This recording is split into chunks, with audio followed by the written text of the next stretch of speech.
Hello hi అండి, welcome back to Sahithi collections. Good evening అండి అందరికీ కూడాను. సో నేను లైవ్ అని చెప్పాను, కానీ ఈరోజు టైంకి వచ్చినా సరే ఎవరు జాయిన్ అవ్వలేదు. ప్లీజ్ జాయిన్ అవ్వండి. ఒక 10 మినిట్స్లో కనుక నేను లైవ్ స్టార్ట్ చేస్తాను.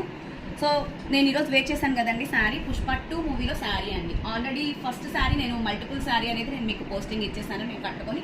ఇది వచ్చేసి సెకండ్ శారీ అండి. సో కింద చూస్తున్నారు కదా, కుచ్చుల దగ్గర నుంచి కూడాను మొత్తం ఆల్ ఓవర్గా 3-in-1 శారీ అండి. ఎవరికన్నా కావాలి అంటే ఫాస్ట్ బుక్ చేసుకోండి. పుష్ప 2తో పాటు శ్రీలీల శారీస్ అని కూడా అంటారనమాట. సో ఇలాంటి కలెక్షన్స్ ఎవరికన్నా కావాలా అయితే వెంటనే ఫాస్ట్గా బుక్ చేసుకోండి. 599 ఫ్రీ షిప్పింగ్లో అవైలబుల్ ఉంటుందండి. ఓన్లీ 599 ఫ్రీ షిప్పింగ్ అవైలబుల్గా ఉంటుందన్నమాట. సో మరిన్ని కలెక్షన్స్ కోసం సాహితి కలెక్షన్ని కాంటాక్ట్ అవ్వండి. అండ్ మా షాప్ విజిట్ చేయాలి అనుకునే వాళ్ళు నాకు పర్సనల్గా పింక్ చేయండి. నా నెంబర్ ఐడియా ఉంది కదా, సాహితి కలెక్షన్స్ అండి. 9885874555 ఈ నెంబర్కి కాంటాక్ట్ అవ్వండి. ఫోన్పే చేయాలి అన్న ఇదే నెంబర్ అనమాట. ఓకేనా?